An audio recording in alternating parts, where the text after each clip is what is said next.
My name is Meredith Hayes, and at 25, one dinner changed my life forever. It was my parents' 30th wedding anniversary party, and my family had gathered around the dining table in Birmingham, Alabama. The clink of glasses filled the air as my mother raised hers, her lips curling into a cold smile that never reached her eyes. "Some children make you proud," she said, her voice sharp enough to cut glass. "Others just exist." The room fell silent. Every pair of eyes turned toward me, waiting for me to shrink back like I always had. I didn't. I leaned into my chair, meeting her gaze without flinching. "Even existing comes with a price, Mom," I said, my tone calm but edged with steel. Her smile faltered. She forced a brittle laugh. "And what price is that, Meredith?" she asked, her voice dripping with condescension. I let the moment stretch, savoring the tension, then smirked. "A house 1,000 miles away." I paused, letting it sink in. "That's where I live now." The table froze. My sister's fork clattered against her plate. My father looked down, unable to meet my eyes. My mother's face twisted, caught somewhere between shock and regret.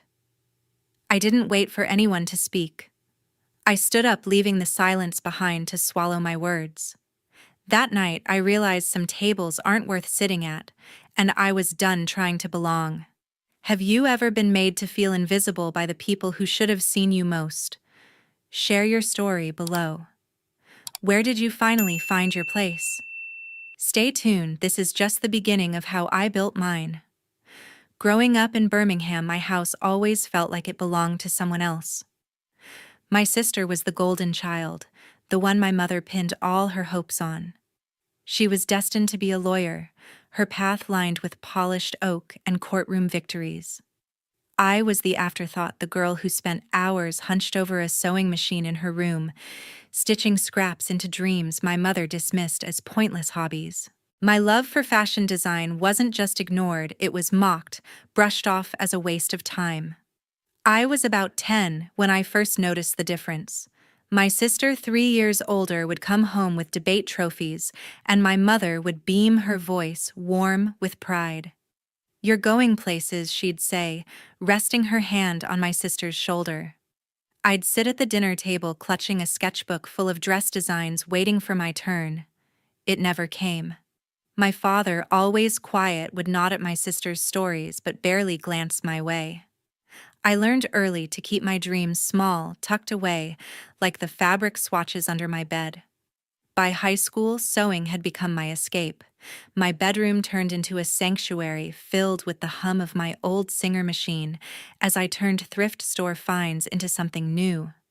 My friend Monica was the only one who understood. She'd sit cross-legged on my floor, flipping through my sketches and saying, "You're gonna make it big, Mur." Her words kept me going, a flicker of hope, in a house that felt like a stage for someone else's story. One memory still stings. I was 15 when I entered a local design contest, pouring weeks into a dress made from recycled denim. I won first place, my name printed in the school newsletter. I came home clutching the certificate, my heart racing with pride. I thought maybe this time they'd see me. I showed it to my mother, expecting a smile, maybe even a hug. Instead, she glanced at it, handed it back, and said flatly, "That's nice, Meredith. But let's not get carried away with these little projects." Then she turned away, already talking about my sister's acceptance into a pre-law program. That night, she threw a party to celebrate my sister's achievement, streamers, cake, neighbors filling the living room. I stood in the corner, my certificate crumpled in my hand, invisible. My father didn't say anything. He never did. He sat in his armchair reading the paper, letting my mother's words fill the space. I wanted to scream to make him look at me, but I didn't. I went back to my room, stitched another seam, and promised myself I'd prove them wrong. Monica came by the next day, her eyes full of quiet understanding. "They don't get it," she said, handing me a new sketchbook. "But you will." School wasn't much better. Teachers praised my sister's eloquence, her ability to argue any point. I was the quiet one, the girl who'd rather draw than speak. Still, I kept entering contests, each win a small rebellion. My mother never attended the ceremonies. She'd say she was busy or that my sister had a mock trial. My father would mumble "good job" if I mentioned it, his eyes never leaving the TV. Eventually, I stopped expecting them to notice. By senior year, I'd saved enough from babysitting to buy better fabric, building a portfolio that might get me out. I'd stay up late, stitching under a dim lamp, imagining a world where my designs mattered. Monica would sneak over with coffee and encouragement. "You're different, Mir," she'd say. "That's your strength." I clung to her words, letting them drown out my mother's voice in my head, the one that said I'd never be enough. Looking back, those years shaped me. Every slight, every ignored sketch, every moment I was pushed aside for my sister's spotlight, they built a fire in me. I didn't know where it would lead, but I knew I couldn't stay in a house that refused to see me. My sewing machine became my rebellion, each stitch a step toward something greater. I wasn't just sewing clothes, I was stitching my way out. The letter came on a rainy Tuesday, tucked inside a plain white envelope. I was 18, standing in our Birmingham kitchen, my fingers trembling as I opened it. The words leaped off the page. I had been accepted to a prestigious design school in New York with a full scholarship. For the first time, I saw a way out, a path that belonged to me. My heart pounded with a mix of fear and thrill, but I knew showing the letter to my mother would start another war. That evening, I slid it across the dinner table. My mother's eyes darted over the page, her lips pressing into a thin line. "Design school," she said, her tone laced with disdain. "Meredith, you need a real career like your sister's. Law is stable. This is just a fantasy." I clenched my fists, nails digging into my palms. "It's not a fantasy, Mom," I said quietly, steadying my voice. "It's what I want." She gave a cold laugh that filled the silence. "You'll regret wasting your time on this nonsense." My father sat at the head of the table, his gaze fixed on his plate, offering nothing. His silence, as always, said everything. I turned to my sister, hoping she might understand. Leslie leaned back in her chair, her expression detached. "You're throwing away your potential?" she said flatly, like she was rehearsing for court. The air seemed to vanish from the room. Even she couldn't see me. I grabbed the letter and left the table, my pulse thundering, my resolve hardening with every step. I wouldn't stay in a house that refused to believe in me. Packing was quick. I folded my clothes, my sketches, and my old Singer sewing machine into a single suitcase. The chipped machine had seen every late night and every dream I'd stitched together since I was 15. As I zipped the bag, my mother appeared in the doorway. "If you walk out that door," she said coolly, "don't expect us to help when this falls apart." I met her gaze. "I won't need your help," I said, brushing past her. My heart raced, but my steps didn't falter. New York hit like a storm, loud, fast, and unrelenting. The city's rhythm was nothing like Birmingham's stillness. Rent drained my savings, and even groceries felt like a luxury. The scholarship covered tuition, but nothing else. Within a week, I found a part-time job at a small fabric store in Brooklyn, cutting bolts of cotton and silk for designers who barely noticed me. The hours were long, the pay barely enough for a shared apartment with creaky floors and thin walls. But every night I'd pull my sewing machine onto the wobbly table and keep working. Each stitch felt like defiance, proof that I belonged here. Then the calls began.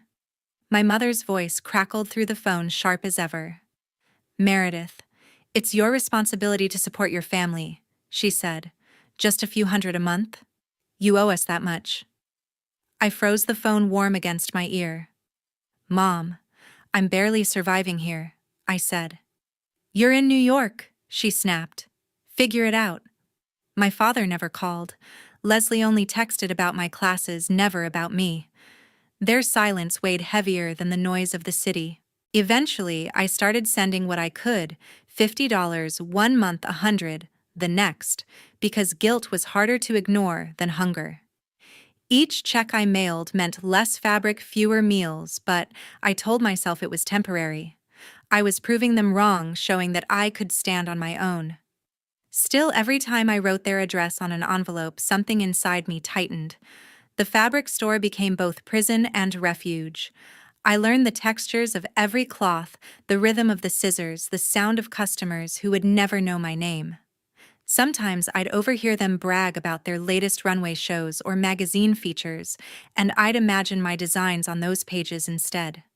My professors said my work had an edge, but between shifts and assignments, I barely slept. New York demanded everything and gave nothing easily. Monica called often, her voice a small reminder of home. "You're doing amazing, Mer," she'd say, and for a moment I almost believed her. I told her about the scholarship, the store, the exhaustion. She listened, her laughter soft and grounding. But I never told her about the money I sent home. That secret sat in my chest like a stone. I didn't want pity. I wanted pride, my own. Winter came hard. My hands cracked from long hours at the store, and the radiator in my apartment rattled like it was coughing up its last breath. Some nights I'd stay awake listening to the hum of my sewing machine, the only sound that reminded me I was still fighting for something. Every new sketch I pinned to the wall was a small victory, a reminder that I hadn't come all this way for nothing. Still, doubt crept in. On nights when exhaustion blurred the lines on my drawings, I'd wonder if my mother had been right. Maybe I was chasing an illusion, trying to turn thread and fabric into proof of my worth. But the thought of going back, of walking into that Birmingham house and hearing her say, "I told you so," was unbearable, so I kept going. By spring, I had finished my first full collection for class. My professor called it raw, but fearless. I took that as the highest compliment. For the first time, I saw what my future could look like, something built entirely by my own hands. The city still scared me, but I was learning to move with its rhythm instead of against it. The calls from home didn't stop, though. My mother's demands grew more insistent, her tone sugar-coated but sharp underneath. "You should be grateful, Meredith," she'd say. "We raised you. You owe us." I'd hang up, sometimes guilt and anger tangling in my chest. I was chasing a dream, but I was still tethered to the life I'd tried to escape. I didn't know then how much harder it would get, or how the people I trusted most would test me again. But back then, in that tiny apartment with the city lights bleeding through the blinds, I felt unstoppable. My sewing machine hummed steady and defiant. Every stitch whispered the same promise: I was never going back. New York wasn't the dream I'd imagined, it was a grind. At 20, I was juggling design school and a job at the fabric store, my days blurring into lectures, sketches, and late-night shifts cutting bolts of cloth. My cramped apartment, shared with 2 other students, barely had space for my sewing machine, but I made it work. I'd stay up past midnight stitching samples under a flickering bulb, my hands sore, but my mind alive with ideas. Every design was a step toward proving I wasn't the pointless dreamer my mother claimed I was. The pressure never let up. My scholarship covered tuition, but rent, groceries, and fabric devoured my paycheck. I survived on instant noodles and coffee, saving every cent for supplies. Sometimes I sent $50 or $100 back to Birmingham whenever my mother called, her tone edged with expectation. "Family helps family," she'd say, and I'd bite back the urge to argue. My father stayed silent, and my sister's texts were brief, asking about grades, but never about me. The weight of their demands clung to me like wet fabric, heavy and suffocating. School wasn't much kinder. My professors praised my work, but the competition was fierce. Classmates flaunted polished portfolios, their families funding trips to fashion weeks or internships abroad. I had nothing but grit and my old Singer machine. I spent hours in the school's sewing studio, a dim basement filled with the hum of machines and the sharp scent of thread. I pushed harder, skipping meals, ignoring headaches, determined to keep up with everyone else. I told myself I could handle it all: classes, work, and the money I sent home. I had no choice. Then came the night I broke. I was in the studio working on a silk dress for critique. The clock read 2 a.m. and I hadn't eaten since noon. My vision blurred. My hands trembled and the room tilted. I collapsed onto the cold concrete floor, the dress slipping from my grasp. A classmate found me and rushed me to the campus health center where a nurse handed me water and said I was dehydrated, exhausted, and dangerously run down. "You can't keep doing this," she warned gently. I nodded, but inside I was terrified. What if I couldn't keep up? What if my mother had been right all along? The next day I called Monica. She listened while I poured out everything: the endless work, the hunger, the fear. "You're stronger than this, Mur," she said softly. "You're living your dream." I clung to her words, grateful for her warmth. For a while her calls kept me afloat. I finished the silk dress, presented it, and earned an A. It felt like a small victory, a reminder that I could still win. But soon, the whispers began. I overheard a classmate at the fabric store say to a customer, "She's the one who ditched her family to chase some fashion fantasy." My stomach dropped. I recognized the phrasing. It was something Monica had once said. When I confronted her on our next call, "Did you tell people I abandoned my family?" She hesitated, then laughed lightly. "Mur, I was just venting. People must have twisted my words." Her tone was breezy, but it didn't sit right. Still, I let it go. I didn't want to lose the one person who'd ever believed in me. The rumors spread like dye in water. Classmates whispered that I'd run off without a care, leaving my family behind. I wanted to scream that I was the one struggling, sending money I didn't have, starving to survive, but I stayed silent. Instead, I buried myself in work, took extra shifts, and kept sketching late into the night. Each design became a quiet rebellion, a threat of defiance against every voice that said I couldn't make it. Monica's calls grew infrequent, her tone distant. When I shared new projects, she changed the subject to Birmingham, to my sister's latest success. I didn't see it then, but she was pulling away sowing seeds that would one day turn poisonous. I was too focused on surviving to notice the betrayal taking root. Looking back, that collapse in the studio was a turning point. It forced me to slow down, to prioritize my health, but it didn't break me. I learned to budget smarter, to say no when my mother demanded money I didn't have. I stopped answering her angry voicemails. I kept designing each stitch, proof that I was building something beyond their doubts. The classmate who'd helped me that night became an unexpected ally, sharing notes when I missed lectures. I wasn't completely alone, and that gave me strength. I didn't know then how far Monica's words would travel, or how they'd come back to haunt me. But in those grueling days, with my sewing machine humming in the corner, I refused to let go of my dream. I was fighting for myself, and I wasn't giving up. Tucson felt like a fresh start, with its warm desert air and quiet nights. At 22, I had graduated from design school, my portfolio brimming with pieces that told my story, grit, defiance, and hope stitched into every seam. New York had nearly broken me, but it also made me stronger. I'd moved to Tucson, drawn by a job offer from a small startup focused on sustainable fashion. It wasn't glamorous, but it was mine, a chance to build something real away from the chaos of the city and the weight of my family's expectations. The startup was a tight-knit team working out of a sunlit studio filled with rolls of recycled fabric. I threw myself into designing a line of clothing made from upcycled materials: denim scraps, discarded linens, anything we could transform. My first collection, a series of bold jackets and flowing dresses, caught the attention of a local boutique. I'd spend days sketching, cutting, and sewing, my old Singer humming as I shaped fabric into something new. My colleague, a quiet woman with a gift for marketing, encouraged me to submit my work to magazines. "You've got something special," she said, her voice steady with belief. I wasn't used to that kind of confidence, but it fueled me. Then came the call that changed everything. A Vogue editor wanted to feature my collection in an article about sustainable fashion. I remember standing in the studio, phone pressed to my ear, my heart racing as she described the piece. When it was published, my name, Meredith Hayes, appeared in print beside photos of my designs. I held the magazine, tracing the words with my fingers, feeling a pride I'd never known. My colleague organized a small celebration in the studio, with cheap wine and laughter echoing into the night. For the first time, I felt seen, not just as a dreamer, but as someone who had made it. But success carried a shadow.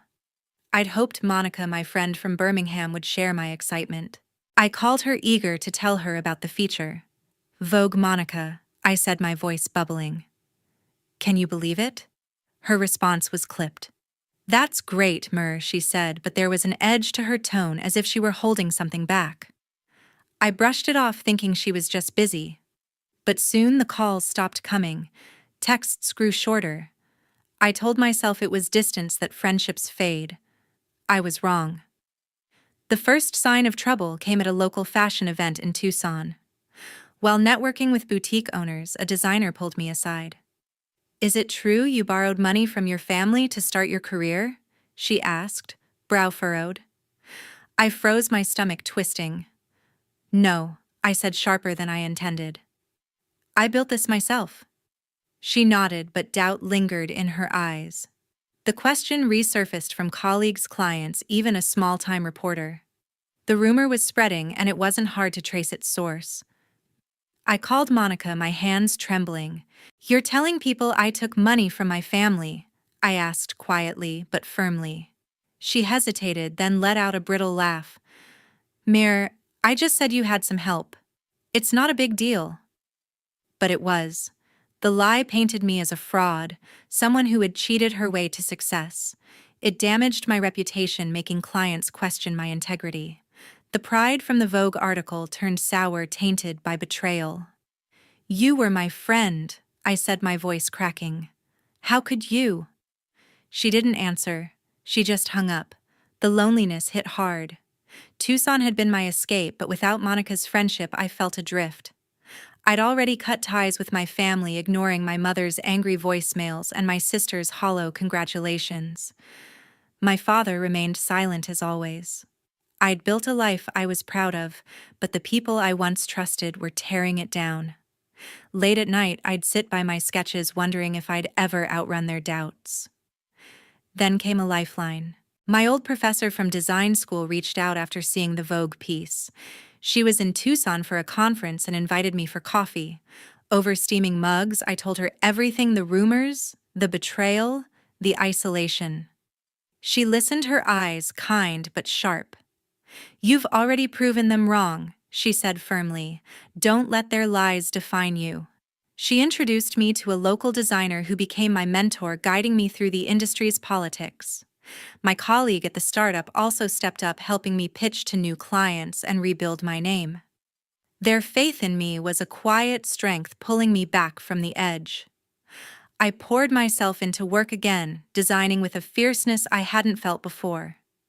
Each piece became a rebuttal to the rumors, a testament to my resilience. I started speaking at local events, sharing my story, not the version Monica told, but the truth of my struggle and perseverance.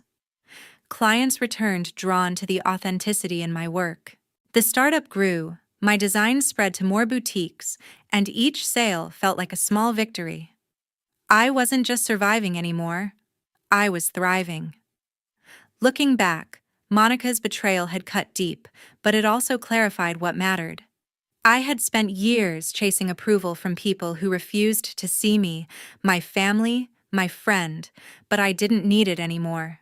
My professor's encouragement, my colleagues' loyalty, and my own determination were enough.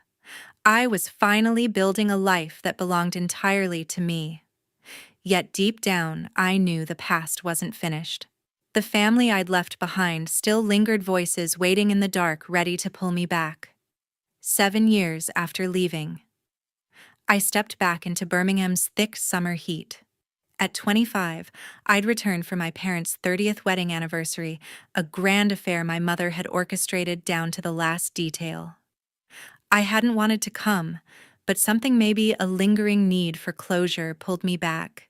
My life in Tucson was steady now, a growing career with a sustainable fashion startup, a small house I'd bought myself, and a name beginning to mean something in the industry. I wasn't the invisible girl anymore, yet walking into my childhood home still felt like stepping into a trap. The house overflowed with relatives and neighbors, the air heavy with perfume and chatter.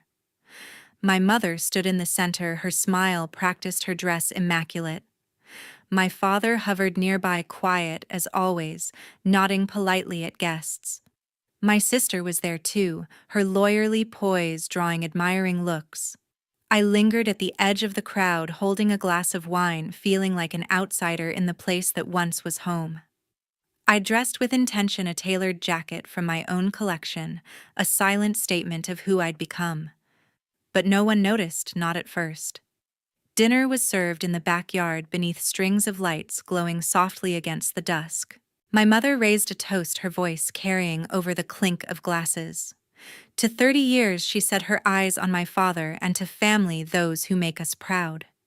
She glanced at my sister, who smiled, then at me. Some children make you proud, she added, her tone cool. Others just exist. The words landed like a slap, echoing the same sting I'd felt years ago. The table fell silent, eyes flicking toward me. I gripped my fork, my pulse racing, but this time I refused to stay quiet. Enough, Mom, I said, my voice steady despite the fire in my chest. You don't get to dismiss me anymore. She froze her glass halfway to her lips. Guests shifted uneasily, but I didn't care. I've built a life you can't ignore. I went on, standing now. I own a home in Tucson bought with my own money. My designs are in boutiques in Vogue. I didn't just exist. I became someone, no thanks to you. My mother's smile faltered, her eyes narrowing, but I met her gaze. You never believed in me, I said quietly, and I don't need you to anymore. The silence was suffocating, broken only by a cousin's awkward cough. My father stared down at his plate, his hands motionless. My sister shifted in her seat, expression unreadable. My mother set her glass down, her voice low and cutting. You've always been dramatic, Meredith, she said. Running off to chase your little hobby doesn't make you special. Her words were meant to wound, but they didn't. I'd heard them too many times before. It's not a hobby, I replied, calm and clear. It's my career, and I'm damn good at it. I turned to my sister, the one person I'd hoped might stand by me. Leslie, I said sharply. You knew about Monica's rumors, didn't you? That I supposedly borrowed money from Mom and Dad to get where I am. Her eyes widened, caught off guard. Murmurs rippled through the table. You knew, I pressed, and you said nothing. Leslie hesitated, her composure cracking. I heard something, she admitted quietly, but I didn't think it was my place to interfere. I laughed bitterly. Not your place. You're my sister. You let her lie about me, let people think I'm a fraud, and you did nothing. The air felt electric, every gaze fixed on us. Leslie looked down, fingers twisting her napkin. I didn't mean to hurt you, she said, but the words rang hollow. My mother cut in, her tone sharp. This is a celebration, Meredith. Stop making a scene. But I was done playing their game. You don't get to control this, I said, turning toward her. You don't get to rewrite my story to fit your version. I'm not your failure. I set my glass down, the clink loud in the silence, and walked toward the house. Inside, I grabbed my bag, my hands shaking but my resolve firm. A few relatives tried to stop me with empty pleasantries, but I brushed past them. My father caught my arm at the door, his eyes meeting mine for the first time that night. Meredith, he said softly, but he stopped, the words dying on his lips. I pulled away. It's too late, Dad, I said, and stepped into the night. The drive to my hotel was a blur, Birmingham streets both familiar and distant. Anger burned beneath my skin at my mother's cruelty, my sister's silence, my father's absence. Yet beneath it all was something steadier, confidence. I'd faced them. I'd said what I'd kept buried for years. I wasn't the girl who'd left with a suitcase and a sewing machine. I was a woman who had built her own life and earned her place. Leaving that party early wasn't running away. It was choosing myself. Back in my hotel room, I sat on the bed staring at my reflection in the window. Birmingham had tried to make me small again, but it failed. I thought of Tucson, my studio, my designs, the people who believed in me. My mother's words, my sister's betrayal.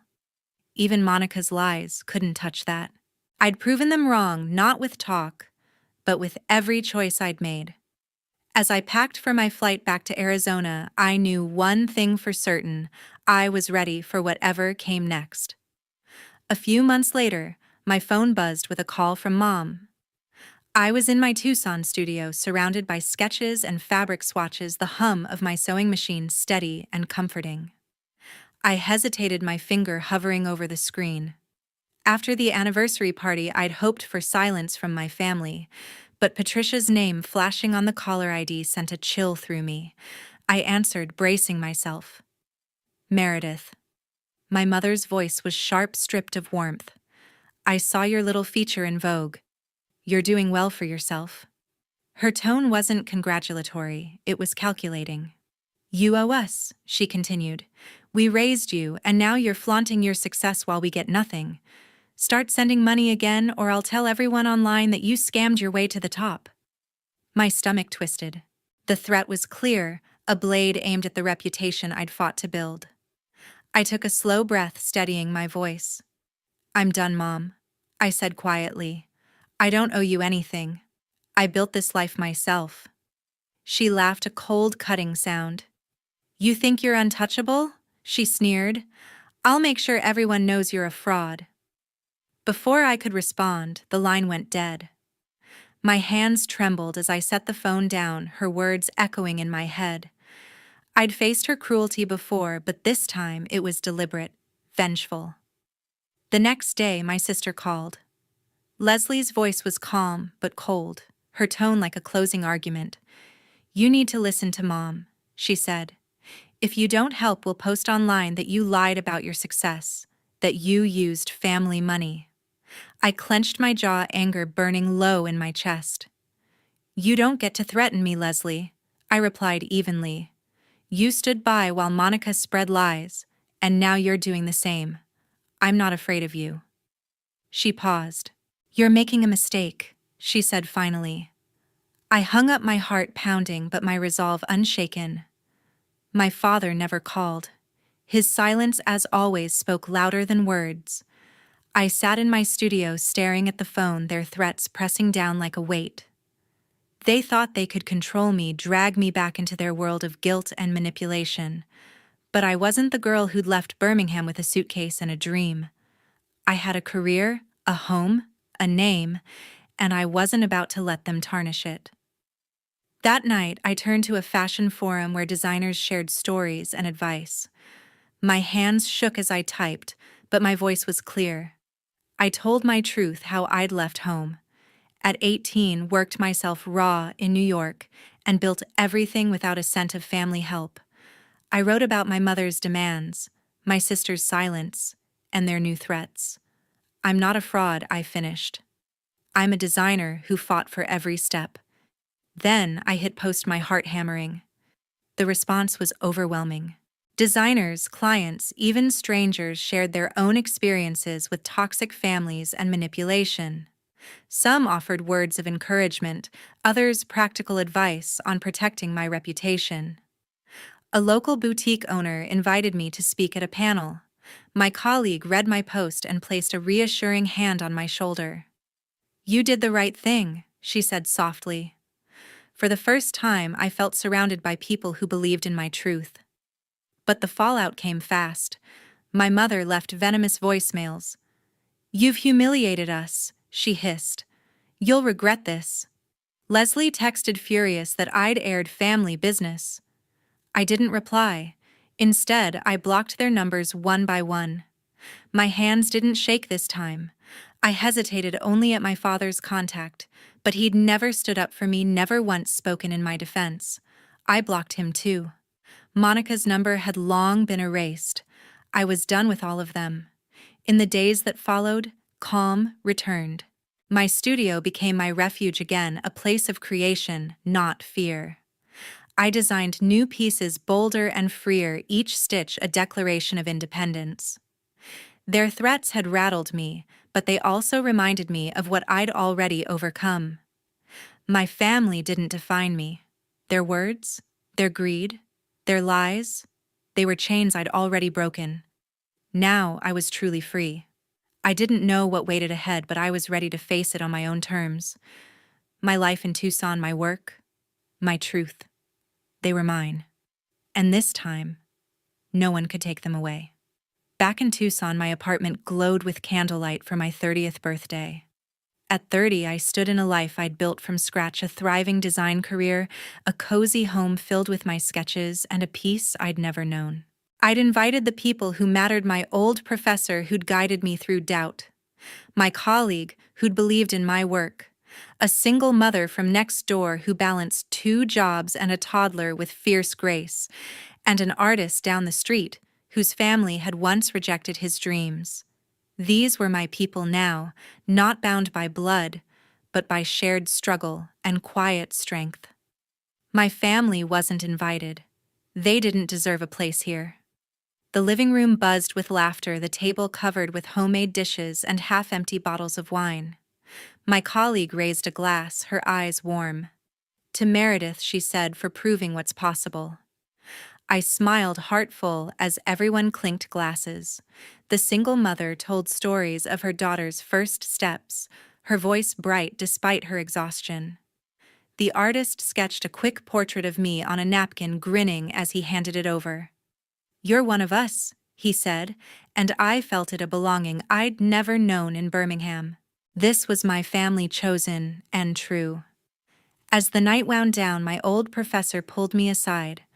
"I heard something from a mutual acquaintance," she said carefully. "Your mother's reputation in Birmingham has taken a hit. People are talking about how she treated you after your post." I nodded, unsurprised. I'd told my truth online, and word had spread. "They avoid her at community events now," my professor added. "And your sister lost a few clients. Her firm's name got caught up in the scandal." I didn't feel joy, but I didn't feel guilt either. Patricia and Leslie had made their choices. These were the consequences. I thought back to the years of demands, my mother's sharp voicemails, my sister's threats, my father's silence.